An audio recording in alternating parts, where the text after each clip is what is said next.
quiero ir directo a la palabra de Dios. Quiero que me acompañe ahí al Evangelio de Juan, Juan capítulo 14.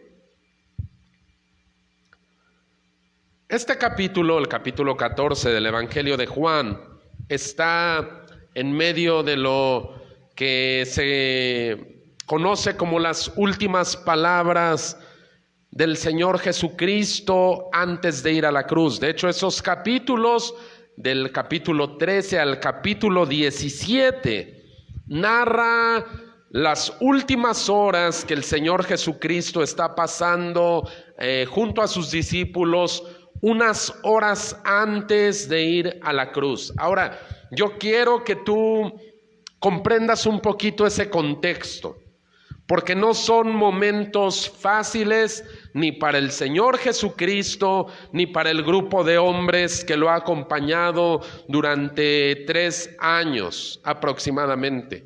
Jesús les ha dicho lo que va a suceder en unas cuantas horas. Él va a sufrir mucho en manos de los pecadores. Los religiosos van a provocar que el Señor Jesucristo sufra una muerte muy violenta, muy dolorosa y muy cruel. Ahora, eso no parecen ser buenas noticias, por lo menos en esos momentos. Los discípulos, cuando están escuchando esas palabras que Jesús les ha insistido, ellos comienzan a pensar. Ponte un momento en los zapatos de ellos. Ellos no saben lo que va a ocurrir después. Lo único que han escuchado es que Jesús va a morir en una cruz como un criminal vil. Lo único que saben es que Jesús va a ser rechazado por el pueblo. Y es algo que ellos no acaban de comprender. ¿Cómo es posible que los judíos lleven a Jesucristo a la cruz y lo rechacen si tan solo unos días antes ellos lo aclamaban como rey cuando entró a Jerusalén? ¿Cómo es posible eso? Hay muchas preguntas que probablemente los discípulos se hicieron. Entonces, ¿Jesús no era el Mesías que tanto habíamos esperado? Entonces, ¿Jesús no era el Hijo de Dios como llegamos a creer? ¿Fue un error haberlo seguido? ¿Fue un error haber creído en Él, haber dejado nuestra vida con tal de seguir sus pasos? ¿Tomamos una mala decisión? Mira, hermano, cuando no sabemos lo que nos depara el futuro, las dudas, la incertidumbre, el miedo comienzan a sacudir nuestro barco. En una tormenta, muchos buscan a quien echarle la culpa. ¿Por qué estamos en medio de una tormenta? En una tormenta otros se esconden. En una tormenta algunos se avientan del barco, dice, sálvese quien pueda. En una tormenta muchos de nosotros solamente temblamos y nos hacemos la pregunta: ¿Dios está aquí? ¿Dios se interesa por mí? ¿Dios puede hacer algo por mí? Y la respuesta a todas estas preguntas es la siguiente: Dios está ahí, aún en medio de las tormentas. La respuesta es: Dios todavía te ama. La respuesta es: Dios todavía se interesa por ti. Y la respuesta es: Dios todavía es omnipotente. Mira, cuando las cosas no suceden como nosotros esperábamos que sucederían, o cuando no sabemos lo que depara el futuro, la angustia va a agitar nuestro corazón. El Señor Jesús está unas horas antes de ir a la cruz. Su propia tormenta está a punto de producirse. Pero aunque Jesús estaba a punto de ir a la cruz, Él no se detuvo a tener compasión de sí mismo. Él no desperdició las últimas horas junto a sus hombres, sintiendo lástima de Él y diciendo: oh, pobre de mí, que voy a la cruz. Oh, pobre de mí, todo lo malo que me va a ocurrir en unos momentos. No, ¿sabes qué fue lo que hizo Jesús? Él se dedicó a animar a sus discípulos en esas últimas horas. El Señor Jesucristo se tomó un largo tiempo platicando con ellos, animando su corazón, y esas palabras que Él pronunció esas últimas horas quedaron escritas en la Biblia para siempre, para que cuando tú y yo estamos atravesando nuestras horas oscuras o nuestras tormentas personales, podamos recurrir a las palabras con las que Cristo consoló a sus discípulos y podamos pasar esa tormenta. Hoy quiero que abras tu Biblia junto conmigo en Juan capítulo 14, en el versículo 27, porque quiero predicarte un sermón al cual he puesto por título Paz en la tormenta. Juan capítulo 14, versículo 27. La paz les dejo, mi paz les doy. Yo no les doy como el mundo la da. No se turbe su corazón, ni tenga miedo. Oh, eso está tremendo. No se turbe su corazón, ni tenga miedo. Y quiero hablarte acerca de las tormentas del corazón. Mira, hermano, hay un temor en el ser humano que es un temor natural, es un temor normal. Ese temor que hay en el ser humano funciona como un mecanismo de defensa o como un mecanismo de reacción ante el peligro. Esa clase de temor natural es la que nos impide tomar fuego en nuestras manos, ¿verdad? Sabemos que algo quema o que algo es peligroso, y ese temor natural nos impide meternos en situaciones de mucho peligro. Tú no vas a agarrar fuego en tus manos, no te lo vas a llevar al cuerpo, porque tú sabes que ese es peligro. Le tenemos temor al fuego, eso es normal. Pero hay otra clase de temor que no es normal, ni es natural, y ni siquiera es correcto. A esa clase de temor se está refiriendo el Señor Jesús cuando les está hablando a sus discípulos y les está diciendo: no se turbe su corazón ni tenga miedo. No es un pequeño temor, hermano. No es una leve inquietud, no es algo simple. Es un temor muy profundo. De hecho, la palabra que se está utilizando para referirse a esta clase de temor se refiere a una sacudida muy violenta. Habla del efecto que el viento produce sobre el agua en una tormenta. Esa palabra que se utilizaba para describir una tormenta en lo natural es lo que la palabra que Jesús está utilizando para describir una tormenta en el corazón, en el interior de nosotros. Hay una sacudida violenta. Ahora, necesitamos poner algo en claro, hermano. Las tormentas son parte de la vida humana. A todos nos llegan. Las tormentas son inevitables. Por más que te cuides, por más que intentes tener todo en orden, las tormentas son parte de la vida humana. Hay ciertas cosas que no podemos manejar y hay ciertos factores que escapan de nuestro control. Tú y yo no podemos tener todo bajo control, hermano. Ninguno de nosotros puede decir: oh, yo mi vida la tengo bajo control, a mí no me va a sorprender nada, todo está fríamente calculado. No, eso no es cierto. Las tormentas forman parte de la vida. Ahora, hay algo. Cuando una tormenta comienza a formarse, todavía no está golpeando con furia, pero se está formando. El futuro está lleno de misterio. Es decir, cosas que no conocemos, cosas que todavía no suceden y que tan solo nos imaginamos. Dentro de ese halo de misterio que encierra el futuro, hay temores, hay tormentas en el corazón. ¿Por qué?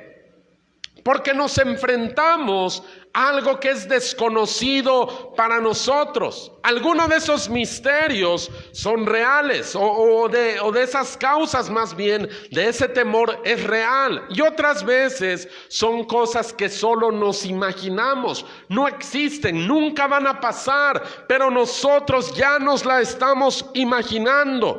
Esos temores acerca de lo real o de lo imaginario tienen una capacidad muy grande. Pueden robarnos la paz, el gozo y la esperanza. El temor, la incertidumbre. ¿Qué va a ocurrir en el futuro? Esta es una época de mucho temor, hermano. Mucha gente hoy está aterrada con lo que está viviendo. Tal vez ha visto el efecto de esta enfermedad que ahorita está azotando al mundo entero y hay mucho temor. ¿Qué puede ocurrir en el futuro? Cuando ese temor, esa incertidumbre del futuro viene, es como cuando una tormenta se está formando, cuando los vientos están concurriendo y están formando una tormenta que puede traer mucha destrucción. Pero estamos hablando de una agitación en el corazón. Faraón, allá en Génesis capítulo 41, tuvo unos sueños muy extraños que tenían que ver con el futuro. Dice la Biblia que una noche Faraón estaba dormido y él soñó con 7 vacas hermosas, gordas, bonitas, las cuales estaban paciendo ahí junto al río Nilo, y él miraba a esas vacas, pero detrás de ellas salieron otras 7 vacas. El asunto es que estas 7 vacas eran todo lo contrario. Estas eran flacas y eran feas. Y algo terrible ocurre. Las vacas flacas devoraron a las vacas gordas. Faraón despertó del sueño y se volvió a dormir. Y ahora volvió a soñar, pero esta vez con 7 espigas. 7 espigas vivas, llenas de fruto, espigas hermosas. Y detrás de esas 7 espigas brotaron otras 7, pero estas eran marchitas, estas eran chiquitas. ¿Qué fue lo que ocurrió? Que las espigas marchitas devoraron a las espigas fructíferas.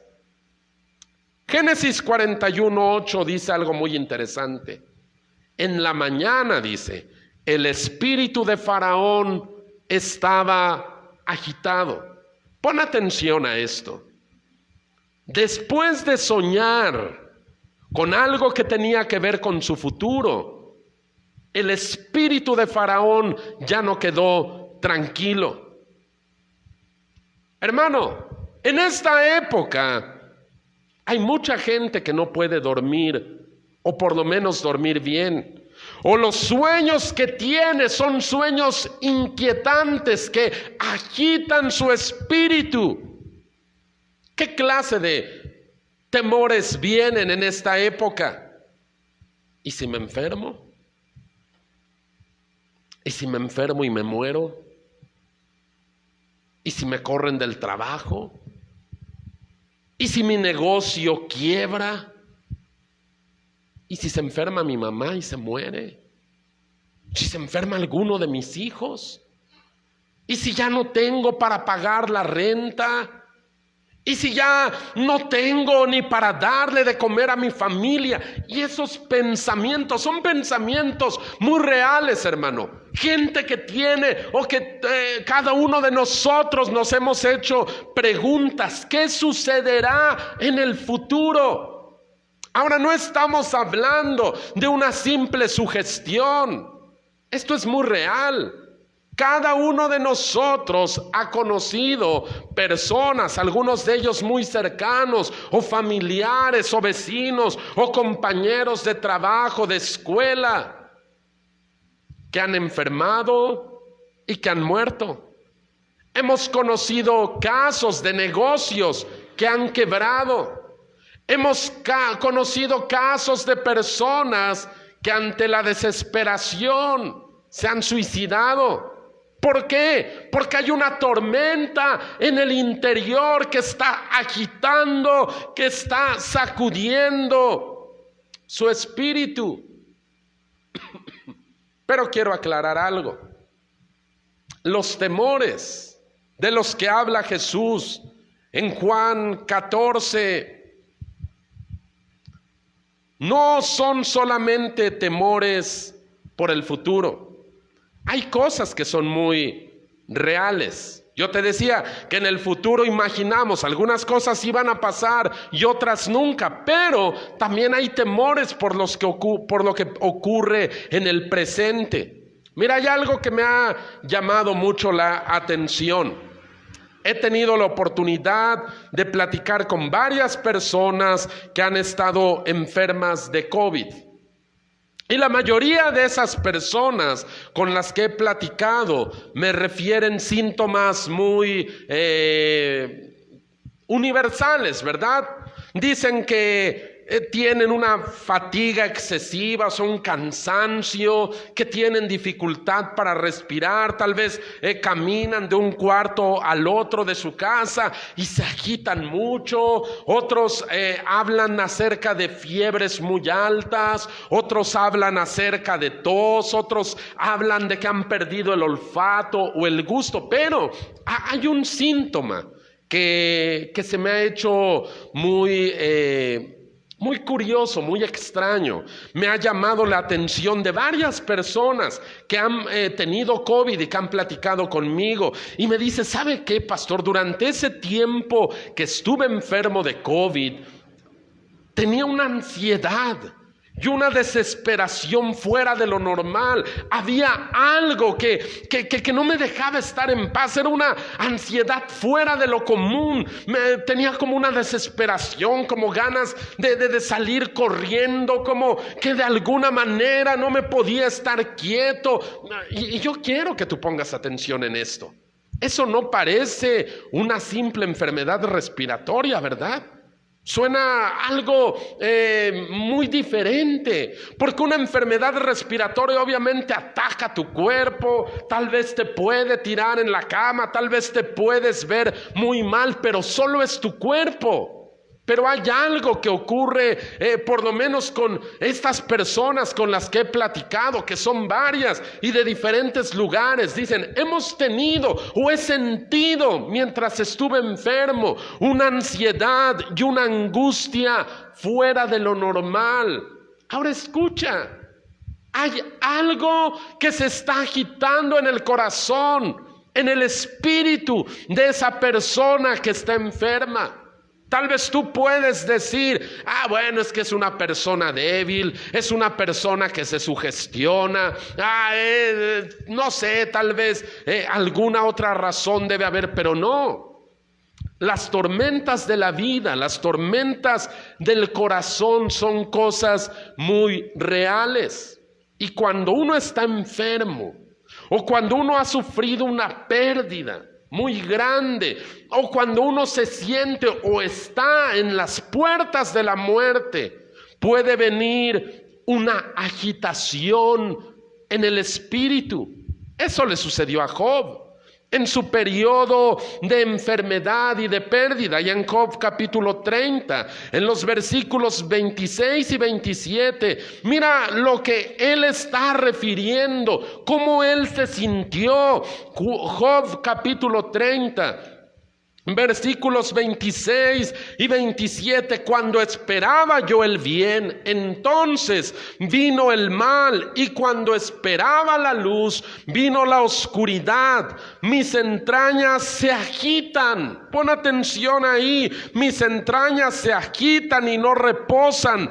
Días de aflicción me han sobrecogido.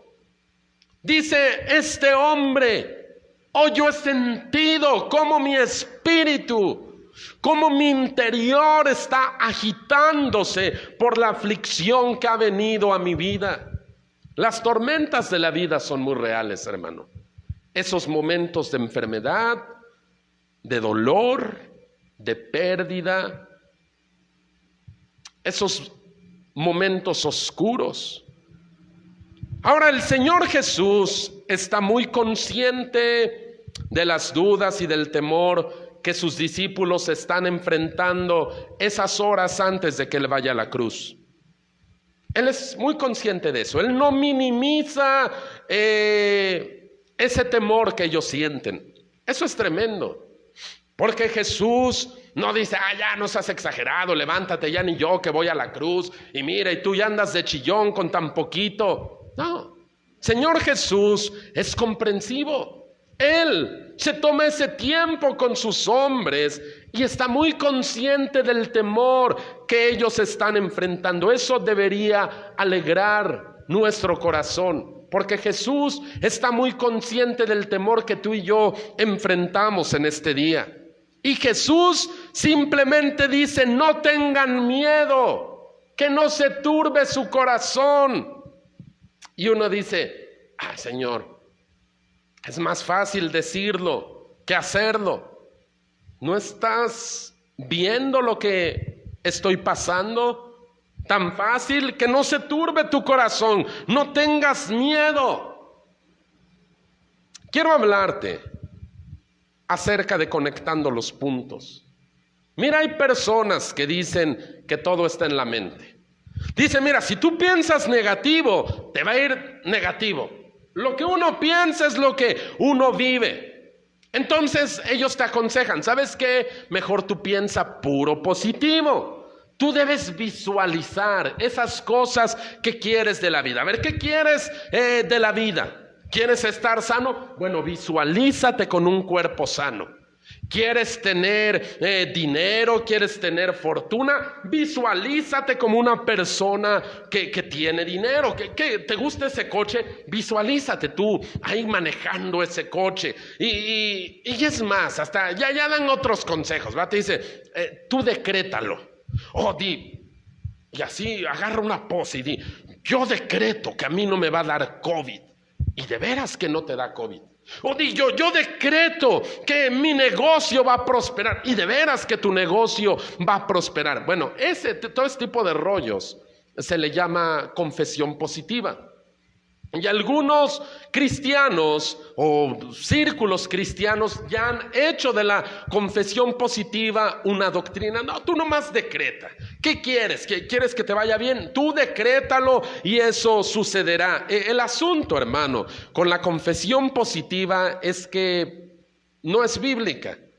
Y aparte de que no es bíblica, la confesión positiva niega la realidad de las tormentas de la vida. Así como que se tapa los ojos y dice: no es cierto, no existe la enfermedad, no existe el dolor, no existe el sufrimiento, no existe la pobreza. Como que cierra los ojos y tú nada más di: no está, y no va a estar. La confesión positiva niega esa realidad de las tormentas de la vida. Pero, caso curioso, Jesús no niega la realidad de las tormentas, ni tampoco nos pide que neguemos esa realidad. Es más, Jesús dice algo: en el mundo tendrán aflicción. Ahora, eso no se oye mucho confesión positiva, ¿verdad? Señor, mejor di otra cosa. Di que en el mundo nos va a ir bien. Di que en el mundo todo va a estar bonito, todo va a estar en orden. Señor, ¿cómo que en el mundo tendremos aflicción? El asunto con los seres humanos, hermano, es que nos vamos a un extremo o al otro, porque acá hay otro sector del cristianismo que cuando escucha esa palabra de Jesús, en el mundo tendrán aflicción. Ahora ellos se ubican en el extremo opuesto al de la confesión positiva.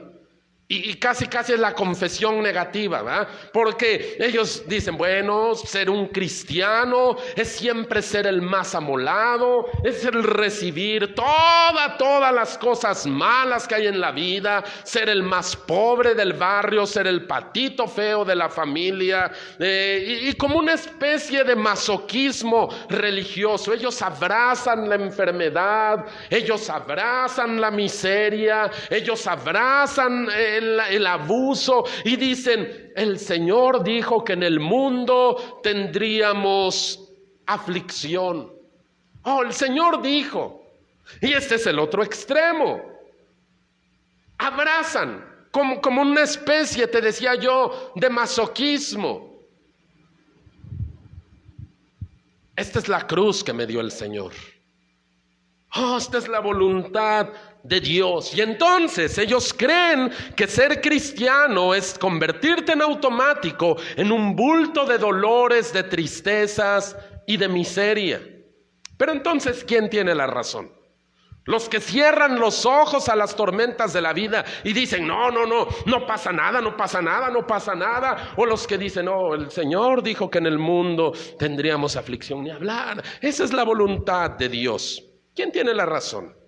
Yo creo que necesitamos ver qué fue lo que dijo Jesús realmente. Juan capítulo 16, acuérdate, Juan del 13 al 17 son las últimas palabras de Cristo con sus discípulos antes de ir a la cruz. Juan 16, versículo 33, mira lo que dice la palabra de Dios. Estas cosas les he hablado para que en mí tengan paz. En el mundo tendrán aflicción, pero confíen, yo he vencido al mundo. Ahora quiero que notes algo aquí. Jesús está hablando de paz en medio de la aflicción. Nótalo, velo, no es un error de imprenta. Estas cosas les he hablado para que en mí tengan paz. En el mundo tendrán aflicción, como que algo pareciera como que no cuadrara, ¿verdad? Por lo menos en lo natural. Señor, ¿cómo podemos tener paz? Estas cosas les he hablado para que en mí tengan paz. En el mundo tendrán aflicción. ¿Cómo, Señor? En la aflicción puedo llegar a tener paz. Y entonces viene la respuesta. Él conecta esa paz en medio de la tormenta con la victoria que Él ha conseguido. Confíen, yo he vencido al mundo. La ausencia de temor, hermano, se conecta con nuestra confianza en Jesucristo. Yo te decía hace un momento, Jesús no niega la realidad de la tormenta y no nos pide que la neguemos, pero la ausencia de temor o la paz que Él nos promete se conecta con nuestra confianza en Él. Juan capítulo 14, versículo 1. No se turbe su corazón. Y acá repite esa palabra. No se turbe su corazón. Creen en Dios, crean también en mí. El Señor Jesús está recalcando esa realidad. Creen en Dios y aquí está hablando acerca de una confianza. Porque hay gente que dice, yo creo en Dios. Pero Jesús está hablando de una confianza. Dice, ¿confían en Dios? Confíen en mí. Ahora, hay personas que cuando ven a los cristianos nos dicen, bueno, es que ser cristiano es ser ignorante. Ser cristiano, bueno, pues ustedes, pues ¿cómo se van a asustar? Dice, si ustedes no saben nada de ciencia, ustedes no saben nada de economía, no saben nada de la realidad. Ay, pobrecitos los cristianos, qué ignorantes que son. Ustedes hablan así, ay, ten paz, tú confía en Dios, tú confía en Dios. Pues si tú no sabes nada, dice, no te das cuenta del grave problema en el que estamos. Es que Dios tiene el control de todo. Ay, por favor. Todavía crecen los santos reyes, ¿verdad? bueno, digo, para hacerle una alusión al día, que no pase desapercibido.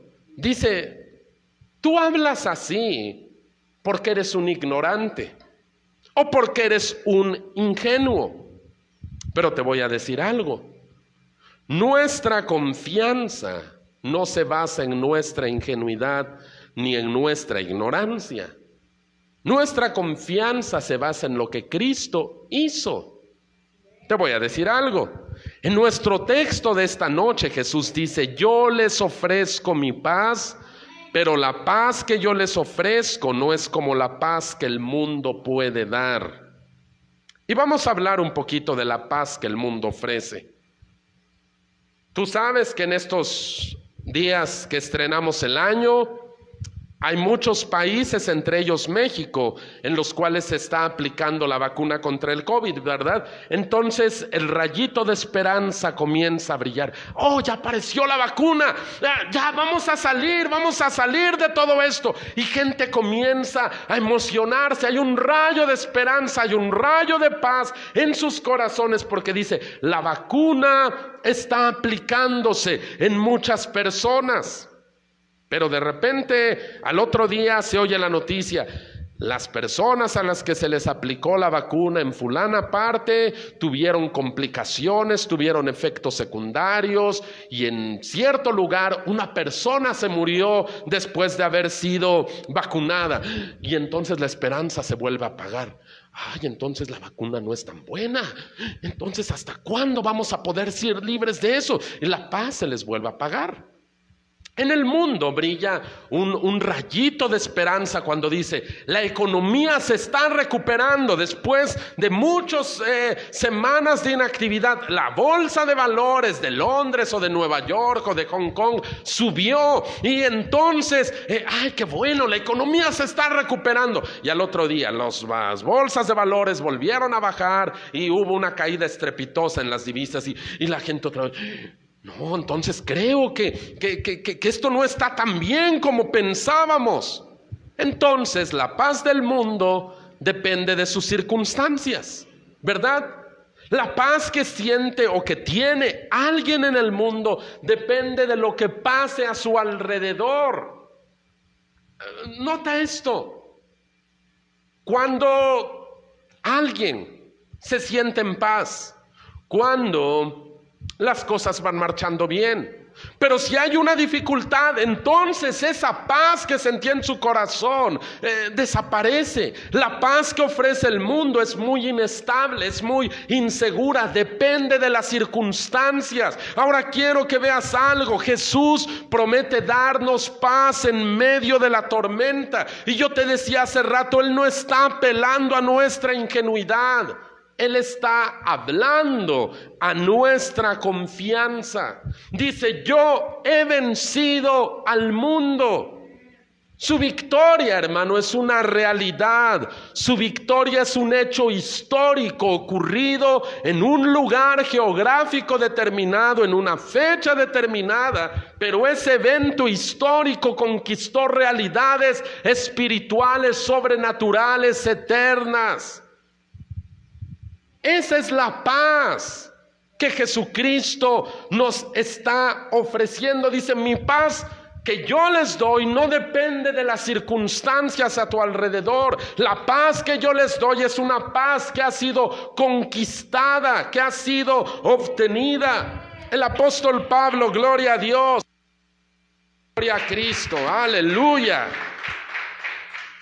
Reflexionando sobre estas realidades poderosas, el apóstol Pablo escribe allá en Romanos capítulo 8, versículos 35 al 37. Mira la lista que está usando el apóstol Pablo.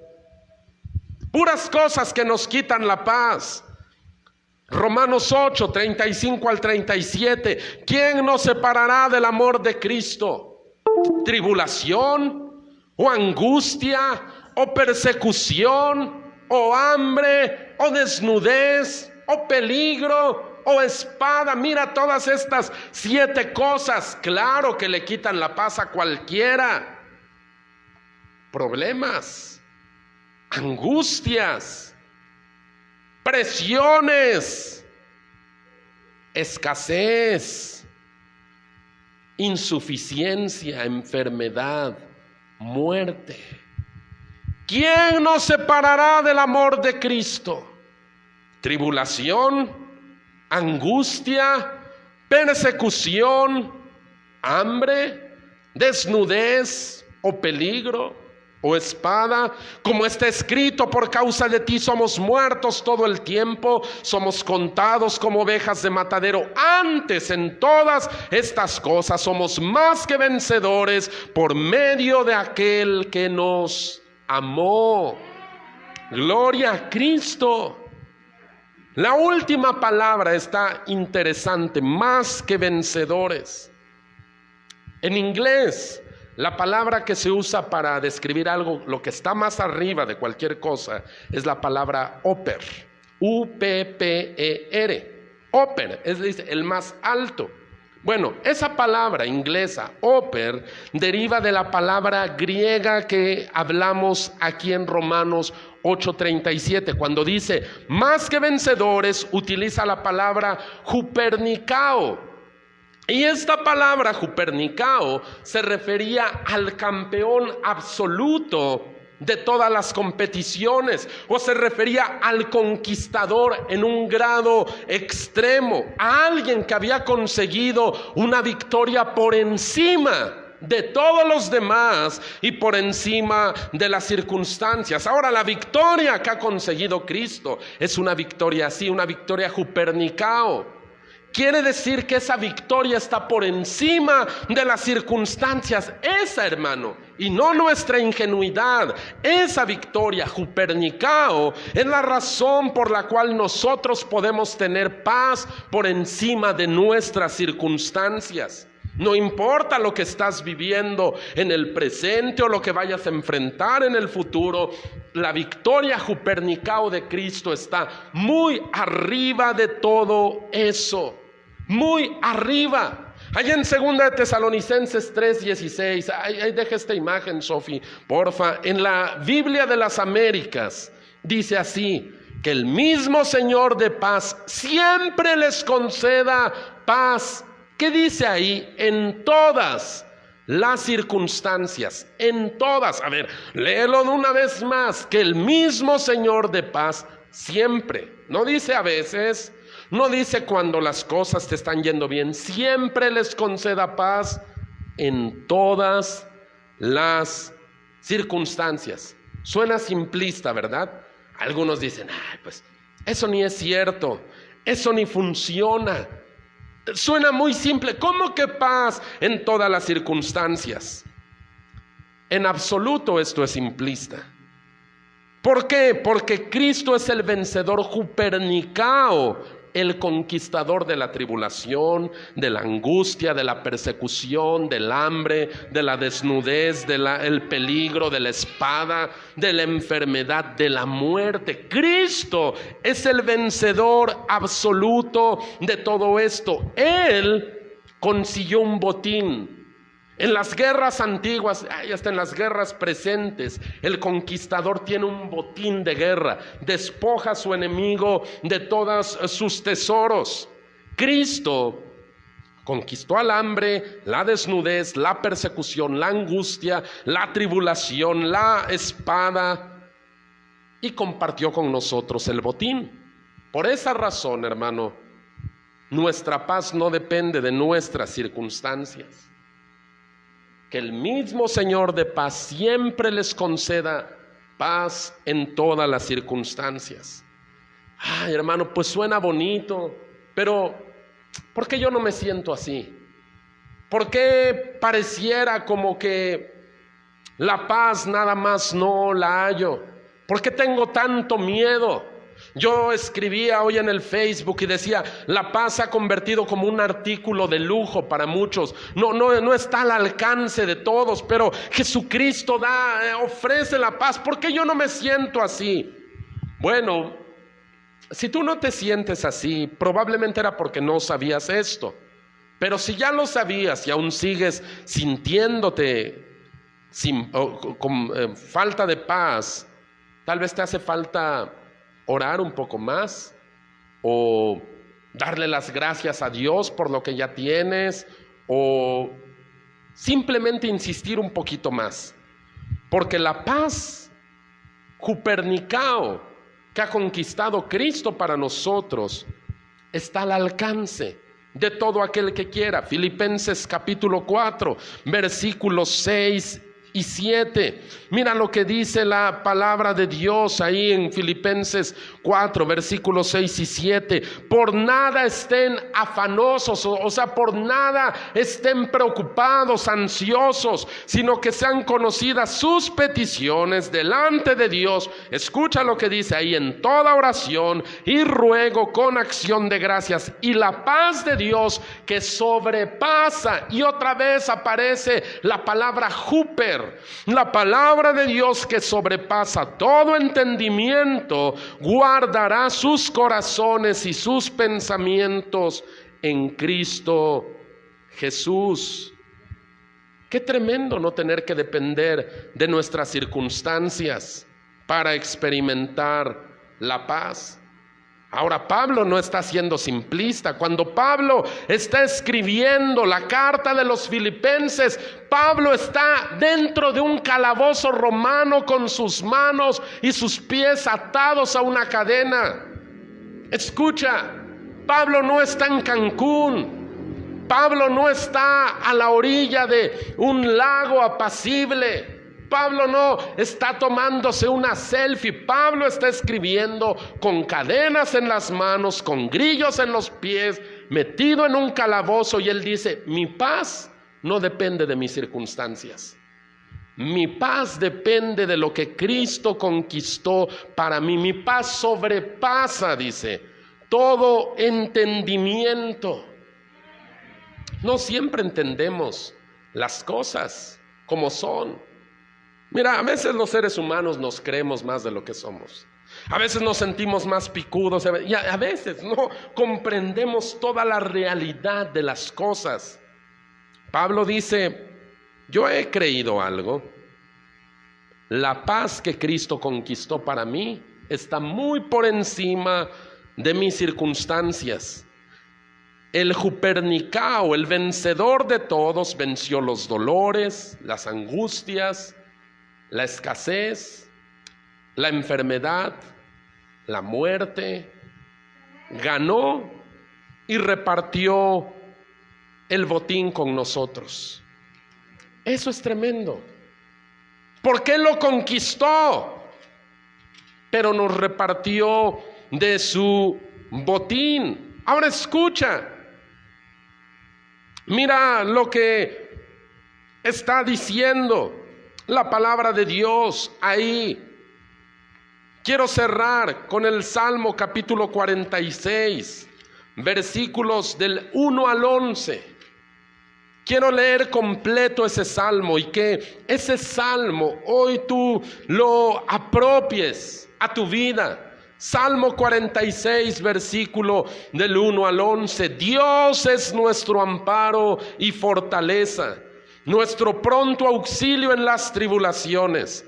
Por tanto, no temeremos, aunque la tierra sea removida y se traspasen los montes al corazón del mar, aunque bramen y se turben sus aguas y tiemblen los montes a causa de su braveza.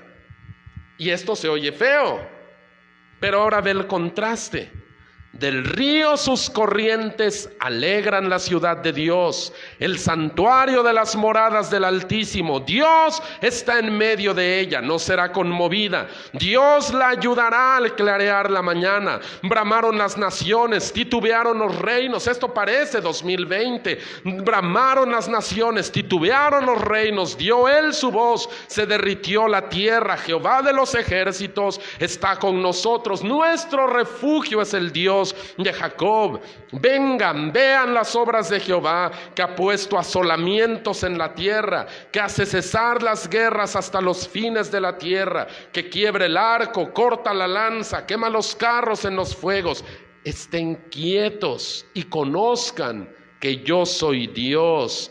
Seré exaltado entre las naciones, enaltecido seré en la tierra. Jehová de los ejércitos está con nosotros. Nuestro refugio es el Dios de Jacob.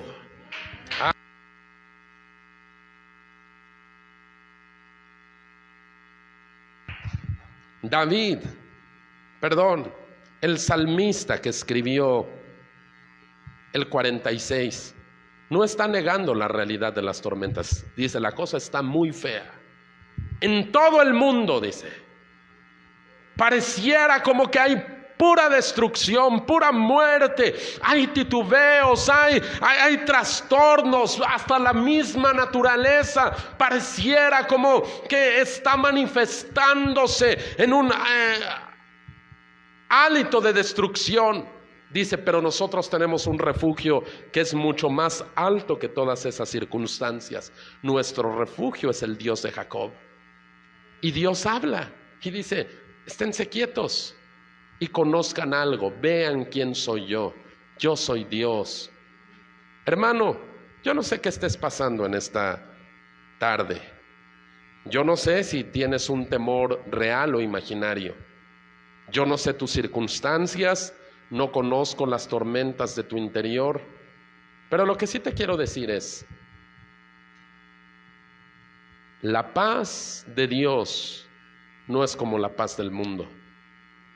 Tú puedes acceder a ella. No estamos hablando de ingenuidad. No estamos hablando simplemente de confesar positivo. Estamos hablando de una realidad histórica y al mismo tiempo eterna.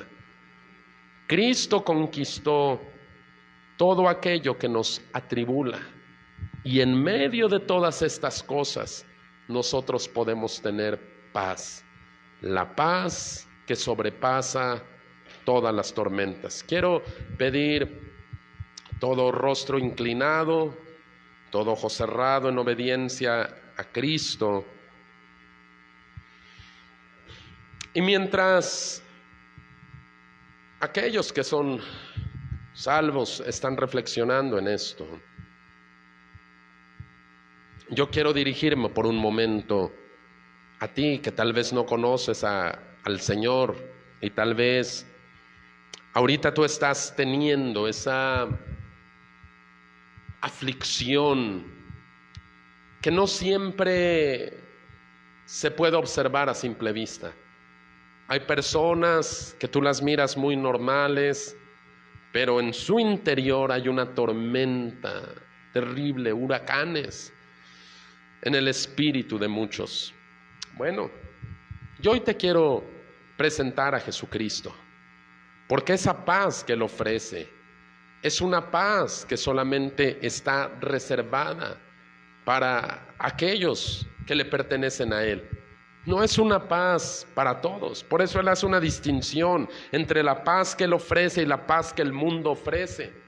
Tal vez tú solamente has tenido esa paz que ofrece el mundo, de acuerdo a tus circunstancias. Te sientes tranquilo o te sientes estable cuando las cosas van funcionando como tú quieres, pero todo se deshace, todo se destruye, entras en pánico, en desesperación cuando hay algo fuera de lo previsto o cuando te enfrentas a la incertidumbre del futuro. Eso es cierto, a todos nos ha pasado. Pero yo te he hablado acerca del vencedor Jupernicao, el conquistador en grado absoluto, el vencedor de todos, alguien más que vencedor. Cristo te ama. De hecho, ese versículo dice, ¿quién nos separará del amor de Cristo? Sin embargo, quiero y necesito decirte algo. El pecado provoca una división entre Dios y tú. El pecado descalifica, el pecado condena, el pecado acusa. Pero Cristo pagó el precio por tus pecados para que tú pudieras acceder a ese tipo de derechos, a ese tipo de bendiciones que Dios le da a sus hijos.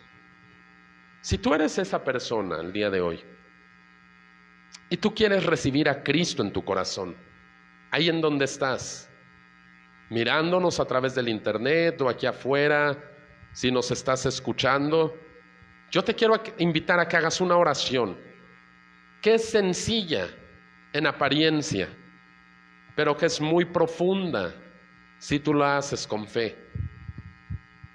A través de esa oración, tú recibirás a Jesucristo en tu corazón. Tu nombre será inscrito en el libro de la vida. Si eres esa persona y en dónde estás, quiero que con todo tu corazón tú repitas esta oración junto conmigo. Di: Padre, en el nombre de tu Hijo Jesús, hoy te doy las gracias, Señor, por este tiempo de salvación, porque yo sé, Señor Jesús, que tú fuiste a la cruz por amor a mí, que la sangre que derramaste en ese lugar sirve para lavar mis pecados. Yo hoy te ruego que tú laves mis pecados. Te pido perdón, Señor, por mi maldad, por mi rebelión, por mi ignorancia y por todas esas cosas con las que te he ofendido. Rompe los ídolos de mi corazón y conviértete tú en el único Señor de mi vida. Hoy te recibo, Señor Jesucristo, como mi Salvador. Declaro tu victoria sobre la muerte, sobre el pecado, sobre el infierno. Hoy soy un hijo de Dios con todos los derechos de un hijo. Gracias, Señor. Amén. Aleluya. Vamos a levantar nuestros rostros. Gloria al Señor Jesucristo.